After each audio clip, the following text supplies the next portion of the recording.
पशुबलि में भाग तेरा सिर का होगा। इस प्रकार से जब उसने इंद्र ने ये भाग दे दिया, बड़ई प्रसन्न हुआ। तो उस बड़ई ने अपनी कुल्हाड़ी से विश्वरूप के उन तीनों सिरों को काट काट कर अलग किया। और जब अलग किया तो हे जन्मेजय, जो एक सिर था जिस मुख से वेद अध्ययन ये करते थे, उस मुख से हजारों पक्षी निकल पड़े जिन्हें हम कहते हैं तीतर। दूसरा मुख जब काटा जिससे मद्यपान सुरापान करता था, उसे कलविंग नाम के पक्षी जिसे हम गौरैया कहते हैं, ये गौरैया नाम के पक्षी भी निकल पड़े। जब तीसरा सिर काटा जिससे ये चारों ओर देखता था, चारों दिशाओं में देखता था, और जिस मुख से अन्न खाता था, उसमें से कपिंजल नाम के पक्षी निकल आए। चारों दिशाओं में जब वो फैलने लगे, और इस प्रकार से जब विश्वरूप का वध हो गया, वध करके इंद्र तो चले गए अपनी पुरी में, और बड़ई भी अपने घर को चला गया। इस प्रकार से वध करने के पश्चात विश्वरूप के पिता थे त्वष्टा। त्वष्टा ऋषि को जब ये पता चला कि विश्वरूप मेरे पुत्र का वध कर दिया है इंद्र ने, तो आज त्वष्टा ऋषि को इतना क्रोध आया, इतना क्रोध आया, अग्नि में स्वाहा करते हुए कर्म किया और यज्ञ करने लगे, और मन में ये प्रार्थना करने लगे कि मैं इंद्र को मारने वाला पुत्र पैदा करूंगा, जो इंद्र को मार दे ऐसा बेटा पैदा करूंगा, ऐसा मुझे बेटा चाहिए। ये सोचकर 8 दिन तक त्वष्टा ऋषि ने सुबह और शाम, दिन और रात अहिर्निश हवन किया, यज्ञ किया, और ऐसा यज्ञ करने लगे। और उस यज्ञ में देखो, यज्ञ का फल है, यज्ञ का फल मिलेगा, लेकिन यदि यज्ञ में मंत्रोच्चारण में कहीं त्रुटि रह जाए तो यज्ञ का फल थोड़ा कम हो जाएगा। आज त्वष्टा ऋषि ने कहना था कि इंद्र शत्रुं विवर्धस्व प्रतापा तपसो मम, कि इंद्र के शत्रु बढ़ जाएं, इंद्र शत्रु विवर्धस्व, कि इंद्र के शत्रु बढ़ जाएं और वो इंद्र को नष्ट कर दें। लेकिन त्वष्टा ऋषि के उच्चारण में थोड़ी सी त्रुटि हो गई, उन्होंने कह दिया कि इंद्र शत्रुं वर्धस्व, कि जो इंद्र के शत्रु हैं वो इंद्र के हाथों मारे जाए। और शब्द में उच्चारण में थोड़ा सा भेद हो गया हमारा, और जैसे उच्चारण में भेद हुआ और प्रादुर्भाव हुआ, तप का बल है हमारा, तप के बल से क्या नहीं होगा, और तप के बल के प्रभाव से तत्क्षण ही एक पर्वताकार शरीर धारण किए हुए उस यज्ञ कुंड से एक पर्वताकार शीर धारण करते एक मनुष्य पैदा हो गया, भयानक। जैसे ही पैदा हुआ, पिता से कहा, पिताजी को हम, मैं कौन हूँ, मैं कौन हूँ, मुझे अपना नाम भी पता नहीं, इसलिए पिताजी आपके कारण मैं यज्ञ से पैदा हुआ हूँ, मेरा नाम रखो। और ये भी बताएं पिताजी कि आप चिंतित क्यों हैं, ये भी बता दो पिताजी कि आपका जो तत्काल शोक दूर हो सके ऐसा कौन सा कर्म है जो मुझे करना है। आप जो आज्ञा देंगे, आपकी आज्ञा पाते ही आप कहें तो समुद्र को पी जाऊं, आप कहें तो पर्वतों को चूर चूर कर दूं, आपकी जो आज्ञा है पिताजी मैं वो करूंगा। बोलो जगदम्बा मैया की। वैसे कहा तो त्वष्टा ऋषि ने कहा, पुत्र तस्मां वृत्र इति ख्यातो तव नामं भविष्यति। मेरे पुत्र, तुमने ब्रिजिन अर्थात ब्रिजिन कहते हैं कष्ट को, ब्रिजिन कहते हैं कष्ट को, तुमने मुझे मेरे ब्रिजिन से त्राण दिया है, अर्थात मेरी रक्षा की है, उसमें तुम करने में समर्थ हो, अतः तुम्हारा नाम होगा वृत्र। नाम इसका पहले वृत्र था, लेकिन असुरों जैसे काम करने लगा तो इसका नाम हो गया वृत्रासुर। पिताजी मैं आपका पुत्र वृत्र हूँ, मुझे बताइए क्या करना है। मेरे पुत्र वृत्र, निरपराध तुम्हारे भाई त्रिशिरा को, विश्वरूप को इंद्र ने छल पूर्वक मार दिया, उसकी हत्या कर दी, अतः मैं चाहता हूँ कि तुम जाओ इंद्र को शीघ्र ही मार डालो, स्वर्ग पर चढ़ाई कर दो। जाओ मेरे पुत्र। और ये त्रिशिला भी और ये वृत्रासुर भी अब पिता की आज्ञा पाकर भाव के साथ इसने अपने पिता की आज्ञा ली और ऊपर स्वर्ग में जाकर चढ़ाई करना प्रारंभ कर दिया। और जब ये चढ़ाई करने लगा तो वो सोचने लगा, इंद्रदेव सोचने लगे, मन में विचार करने लगे। अपने गुरु उतनी देर में बृहस्पति जी महाराज भी वापस आ गए, पुनः उन्होंने गुरुपद को आसन ग्रहण किया। अपने गुरुदेव से कहने लगे, गुरुदेव मेरा मन बहुत घबरा रहा है, आज मैं सोच रहा हूँ अनेक प्रकार के मुझे अपशकुन भी हो रहे हैं, क्या हो रहा है ये, मेरा मन भी घबरा रहा है। और कभी कभी ऐसा लगता है कि मेरा मन ये करता है कि मैं सब कुछ छोड़ छाड़ के चला जाऊं, सब कुछ त्याग जाऊं। बृहस्पति जी ने कहा, हे सहस्राक्ष,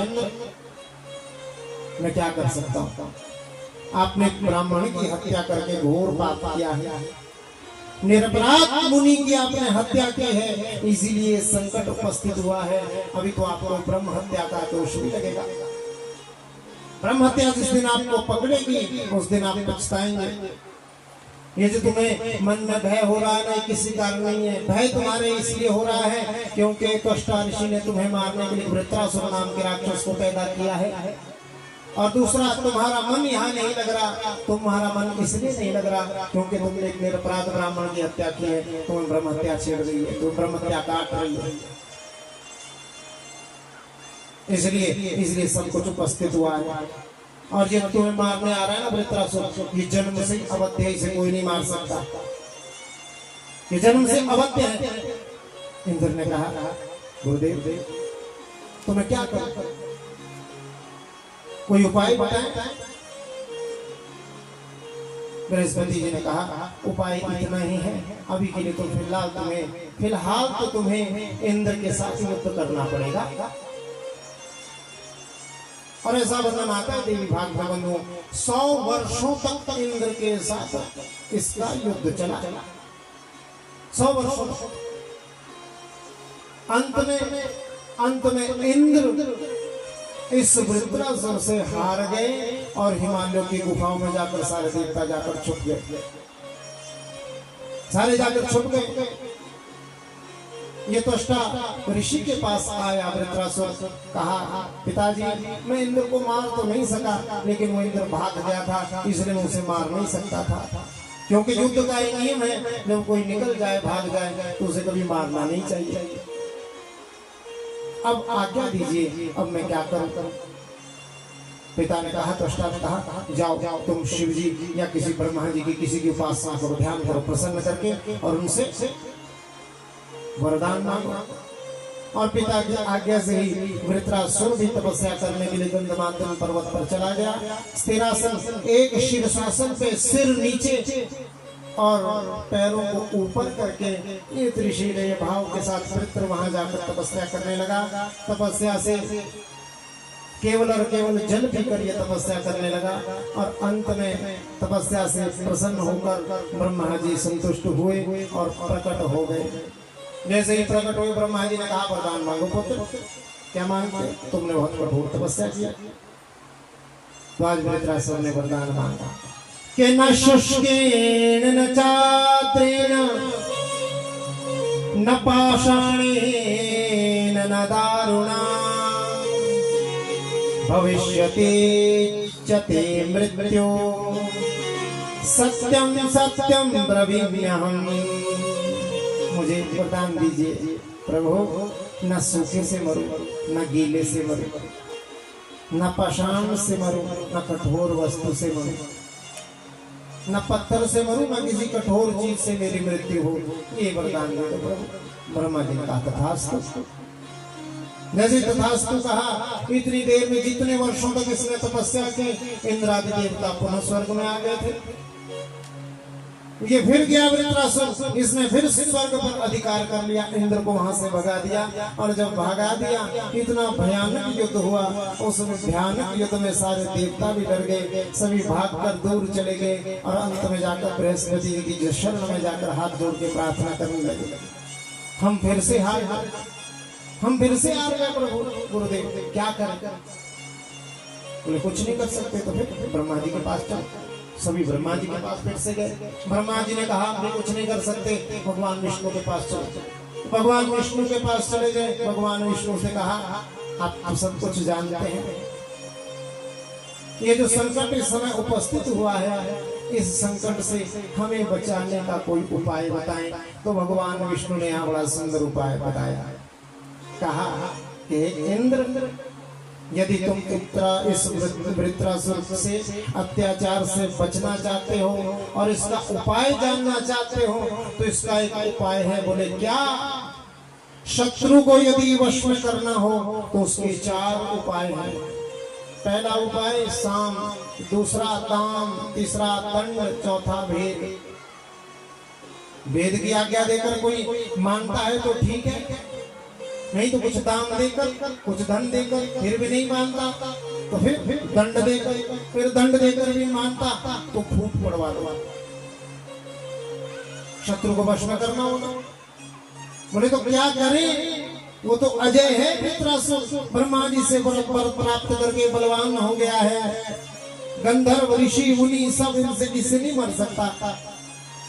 नारायण ने कहा ऐसा करो, तुम सारे देवता इकट्ठे हो जाओ, इकट्ठे होकर वृत्रासुर की स्तुति करो, उसकी स्तुति करो, उससे प्रार्थना करो और उससे कहो कि तुम इंद्र से मित्रता करो, मित्रता कर लो इंद्र से। देवताओं ने कहा कि वो तो हमारा परम शत्रु है महाराज, उससे यदि मित्रता करनी भी होगी, उस भयंकर राक्षस से मित्रता कैसे होगी? क्या वो मान जाए? भगवान विष्णु ने कहा ये तो तुम्हारे हाथ में, मानता है नहीं मानता है तुम जानो मान। क्योंकि मैंने भी बहुत से छल के अवतार लिए हैं और उन अवतारों में मैंने मूर्ख के साथ मूर्खतापूर्ण व्यवहार किया है और यही नीति कहते हैं। मूर्ख से मूर्खतापूर्ण व्यवहार करने से कोई दोष नहीं लगता।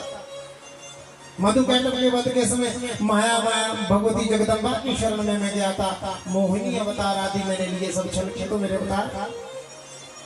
यदि दुष्टों का संहार करना पड़े और धर्म की स्थापना करनी पड़े तो मूर्ख के साथ मूर्खतापूर्ण व्यवहार करने से दोष नहीं लगता। भगवान नारायण कहने लगे ऐसा करो। सारे देवता चले गए कहाँ? बोलो। हाँ मुझे पता था, कल पूछे पुरुष पूछे ना तो। उस वृत्रासुर के पास चले गए और वृत्रासुर के पास जैसे ही गए, वृत्रासुर से कहा महाराज आप तो महाराज बहुत शक्तिशाली हैं, आपके क्या कहने महाराज। आप पूर्ण स्तुति करने लगे उसकी, क्या आप तो बलवानों में श्रेष्ठ है महाराज, आपके बराबर तो कोई दुनिया में है ही नहीं महाराज। अब ऐसी कोई स्तुति करते तो आदमी 2 फुट ऊपर उठ जाता है महाराज। ऐसे ही वृत्रासुर जमीन से थोड़ा ऊपर हो गया। हाँ महाराज क्या कहना चाहते हो? अरे महाराज देखो कितनी बुरी बात है, आप भी चिंता में रहते हो, आप भी नहीं सो पाते, इंद्र कब आप पर हमला कर दे, इंद्र को भी सारी रात नींद नहीं आती, कब आप उसके ऊपर हमला कर दे, कब उसको पकड़ में मार दे। इसलिए ऐसा कीजिए महाराज आप दोनों मित्र बन जाएंगे, और आप दोनों यदि मित्र बन गए तो महाराज आप दोनों से बड़ा कोई इस धरती पर होगा ही नहीं महाराज, आप दोनों का ही राज्य चले। वृत्रासुर कहने लगा ना ना ना, शत्रु से मित्रता कैसे? और जो तो विश्वासघाती हो, विश्वासघाती के साथ तो वैसे भी मित्रता नहीं करनी चाहिए। सत्याधाराधरानूनम सत्येन च दिवाकरः तपत्ययं यथा कालं वायु सत्येन वाप्यथ। वृत्रासुर कहने लगा हे मनुष्य आपकी बात सत्य है, आप लोग तपस्वी भी और आप लोग कभी झूठ भी नहीं बोल सकते, मैं जानता हूँ, परंतु जिसके साथ शत्रुता हो गई हो, जिसके साथ शत्रुता हो, जो छली हो, जो कपटी हो, जो दंभी हो, जो कलंकित हो, जो निर्लज्ज हो, उनसे कभी मित्रता नहीं करनी चाहिए। बुद्धिमान व्यक्ति को चाहिए कि उनसे मित्रता नहीं करनी चाहिए। इंद्र तो इस कोटि का है ही है। मुनिगण कहने लगे वृत्र तुमने ठीक कहा, लेकिन जो जैसा कर्म करता है उसे वैसा फल भी भोगना पड़ता है। देवराज इंद्र को कैसा फल भोगना पड़ेगा? यदि वो कुछ कपट करेगा, यदि कोई दुष्टाई करेगा तो उसको ऐसा फल भोगना पड़ेगा ना महाराज। ये तो बात ठीक कर तो फिर बताओ कैसे मित्रता होगी। मुनिगणों ने कहा, हे वृत्र, तुम जो चाहते हो वो मांगो, तुम्हारी जो शर्त हो हम वो शर्त मानने को तैयार हैं। वृत्रासुर ने कहा, यही कहा कि जब इंद्र मेरे साथ हो और जब देवता मेरे साथ हो, इंद्र के साथ मिलकर देवता कभी मुझे ना मार सके। क्या मांगा कि इंद्र के साथ मिलकर देवता लोग मुझे ना मार सके। ये वरदान तो पहले ही मांग रखा था, ना सूखे से मरू, ना गीले से मरू, ना सख्त से मरू, ना नरम से मरू। ये वरदान तो पहले ही मांग रखा था। ऋषि ने वृत्रासुर को कहा, हमने तुम्हारी शर्त मान ली। इंद्र को बुलाया गया, सारी शर्तों को रखा गया, इंद्र भी सहमत हुआ। दोनों को अग्नि के समक्ष साक्षी मानकर दोनों से मित्रता करवाई गई। दोनों की मित्रता हो गई, सर्वत्र खुशी छा गई, सब लोग आनंद से रहने लगे। इंद्र भी निश्चिंत हो गए, देवता भी निश्चिंत हो गए। और ऐसा होने लगा कि वृत्रासुर भी साथ में, इंद्र भी साथ साथ, ये उठते बैठते खाते पीते सोते सब कुछ साथ साथ करते महाराज। और इधर भगवती ने तो आदेश दे ही रखा था कि इंद्र तुम्हारी सहायता करूंगी, वृत्रासुर को माया में डाल दूंगी, उसे मोहित कर दूंगी। और इसी तरह से भगवती जगदम्बा राजराजेश्वरी भगवती महामाया की माया से मोहित होकर वृत्र कुछ सोचने की समझने की शक्ति खो बैठा। लेकिन इंद्र बड़ा उद्विग्न था, ये सोचने लगा कि कब इसे मारूं महाराज, इसका मतलब कब शत्रु को तो मार देना चाहिए। मित्रता से वृत्रासुर को भी बड़ा पूर्ण विश्वास हो गया। इंद्र सोचने लगा कभी ना कभी तो मारना पड़ेगा। ऐसे ही दोनों समय बीता रहा। एक दिन ये समुद्र के किनारे दोनों चले गए, समुद्र तट पर विहार कर रहे थे। अब की बार ये अकेला इंद्र और ये वृत्रासुर साथ साथ में। वृत्रासुर आगे चला हुआ था, इंद्र पीछे पीछे चल रहे थे। इंद्र ने सोचा यही समय इसे मारने का महाराज, लेकिन इसने वरदान मांग रहा है क्या, ना सूखे से मरू, ना गीले से मरू, ना मैं सूखे से मरूंगा मार सकता कोई, ना मुझे कोई गीले से मार सकता। इंद्र ये सोच ही रहे थे, ये मन में विचार ही कर रहे थे। उसी समय वहां समुद्र के किनारे इंद्र को नजर आई फेन। फेन किसे कहते हैं, समुद्र फेन होती है ना, जो समुद्र की झाग जो तट पे आ जाती है किनारे तो सूख जाती है, वहां सकत सकत हो जाती है, ना वो ज्यादा सख्त होती है ना नरम होती है, ऐसे कैसे। तो इंद्र ने क्या किया, जैसे देखा कि फेन यहाँ पर पड़ी है, ये ना तो सूखी है ये ना तो गीली है। फेन ना तो सूखी चीज है ना गीली चीज है। इंद्र ने उस फेन को अपने वज्र में लपेटा और लपेट कर एक प्रहार वृत्रासुर के ऊपर किया और उस वज्र के प्रहार से वृत्रासुर का शरीर धरती पर गिर गया। बोलो जगदम्बा मैया की। ना तो शुष्क था, ना गीला था, ना शस्त्र था, ना अस्त्र था। उसी से वृत्रासुर के ऊपर प्रहार किया, वृत्रासुर की मृत्यु हो गई। सभी देवता खुशियां मनाने लगे, सभी देवता प्रसन्न भी होंगे, इंद्र की जय जयकार भी होने लगे। परंतु याद रखना बंधुओं, विश्वासघात बहुत बड़ा पाप है। इंद्र ने मित्रता करके विश्वासघात भी किया। किसी को मित्र बनाकर उसके साथ विश्वासघात करना बहुत बड़ा पाप है। और हर जगह हम सभी की धर्म ही रक्षा करता है, ये पाप है ऐसा धर्म ही हमें बताता है। वृत्रासुर को मार दिया तो यहाँ पर एक भयंकर राक्षसी आज इंद्र को खाने दौड़ी। इंद्र भागते बचने का प्रयास करते गुरु की शरण में गए। गुरुदेव, एक भयंकर राक्षसी मुझे मारने आ रही है, कौन है? गुरुदेव ने कहा ये और कोई नहीं, ये ब्रह्म हत्या है, ये और कोई नहीं, ब्रह्म हत्या है। वृत्रासुर का उद्धार करने से, वृत्रासुर को मारने से इंद्र का नाम वृत्रहंता भी पड़ा और भगवती ने मोहित किया था, इसलिए भगवती के नाम वृत्रहंत्री भी पड़ा था। इसलिए माँ का नाम वृत्रहंत्री भी एक नाम है माँ का। ये तो राक्षसी है। तुझे ब्रह्म हत्या के दोष की राक्षस तेरे पीछे पड़ गई। इंद्र को कहीं सुख नहीं मिलता, ब्रह्म हत्या सताने लगी, कुछ भी अच्छा नहीं लगता था। नंदन वन में जाते अमृत भी अच्छा नहीं लगता, गंधर्वों का गीत अच्छा नहीं लगता, अप्सराओं का नृत्य भी अच्छा नहीं लगता, कामधेनु आदि गौओं का दुग्ध ये पीते थे, ये भी अच्छा नहीं लगता। मैं क्या करूं, कहाँ जाऊं? शची से कहने लगे, देवी आजकल मेरा मन बहुत चिंता में रहता, उद्विग्न रहता है। ये ब्रह्म हत्या की चिंता से बेचैनी दिन पर दिन मुझे अपने घर में जीवित जीने नहीं देती, मैं चिंता में रहता हूँ, मैं क्या करूँ? और एक दिन ऐसा कहते कहते इंद्र रात्रि में घर से निकल गए और मानसरोवर में जाके कमलनाल में जाके छिप गए। बोल जगदम्बा मैया की। बड़ी प्यारी कथा थी, यहाँ से आगे महाराज सावधान होकर बैठ जाओ, जयकारा लगाओ जोर से एक बार, बोल जगदम्बा मैया की। अब जैसे ही इंद्र विश्वासघात वास्तव में चीज है, इंद्र को दुख हुआ, कष्ट हुआ, मानसरोवर में जाके कमलनाल में जाके छिप गया। जैसे इसमें छिपा, इधर स्वर्ग पर इंद्र का अधिकार ना रहने से इंद्र का आसन जब खाली हो गया तो धरती पर दुर्भिक्ष होने लगा, बारिश ना हो, अन्न समाप्त हो गया।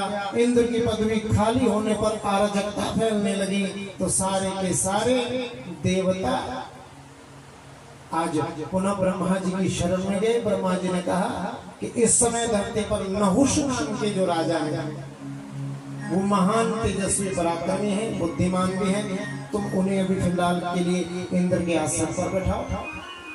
नहुष जी महाराज को इंद्र के आसन पर बैठा दिया। धार्मिक राजा थे, इंद्र की पदवी के लिए उन्हें अनुमोदित किया गया। जैसे ही नहुष जी महाराज को इंद्र पदवी पर विधिवत बैठाया गया, नहुष भी अपने आप को धन्य मानकर राज्य संभालने लगे। लेकिन जैसे जैसे समय बीता वैसे वैसे बंधुओं जो रजोगुण है ना, इस रजोगुण से आदमी विषयासक्त हो जाता है, विषयासक्त होने लगा, आहत होने लगा। अप्सराओं का नृत्य से अच्छा नहीं लगता, इसकी कुदृष्टि इंद्र की पत्नी शची पर पड़ गई। देवताओं से कहने लगा कि आज के बाद शची मेरी सेवा करने आएगी, इस शची को मैं पाना चाहता हूं, उससे मैं विवाह करना चाहता हूं। ये मन में सोचने लगा। देखिए बंधुओं, इसी में देवी भागवत में कहा है कि इंद्रियां भोगों से कभी तृप्त नहीं होती। जन्मेजय से कहते हैं व्यास जी कि हे जन्मेजय, ये जो इंद्रियां है ना, ये इंद्रियां कभी भोगों से तृप्त नहीं होती। जैसे गाय नित्य नया घास चाहती है, वैसे ही ये इंद्रियां भी नया नया भोग इच्छा करती हैं।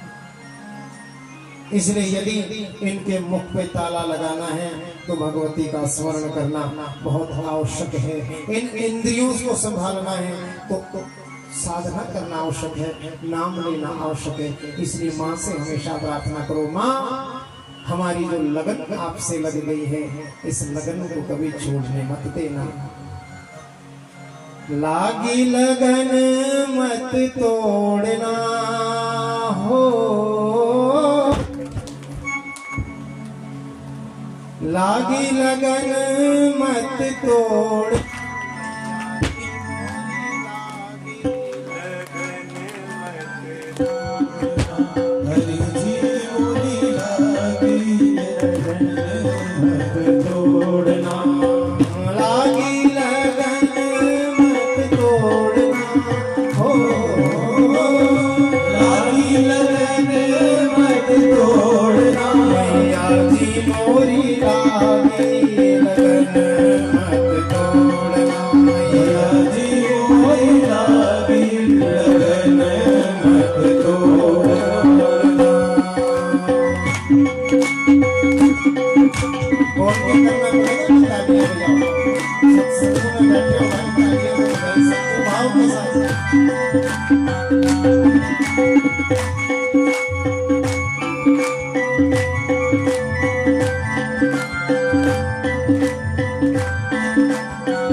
बुआई मैंने मैया तेरे नाम की। खेती बुआई मैंने मैया तेरे नाम की। खेती बुआई मैंने मैया तेरे नाम की। मेरे भरोसे मत छोड़ना, मेरे भरोसे मत छोड़ना। मैया जी मोरी लागे लगन मत तोड़ना। मैया जी कोई लागी लगन मत तोड़ना। भाव के साथ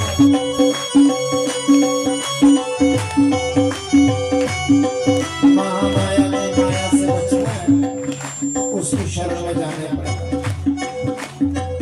इसलिए हम कह रहे हैं आपसे, ये जो हमारी इंद्रियां हैं ना, जैसे गाय नित नया भोग चाहती है, घास चाहती है, कभी हरा कभी सूखा, वैसी इंद्रियां भी ऐसी नया नया भोग चाहने की इच्छा रखती है। इसलिए उसकी शरण में जाना है, भाव से मां से प्रार्थना करना, जगदम्बा हमें मुक्त कर देगी। भाव के साथ चाहिए।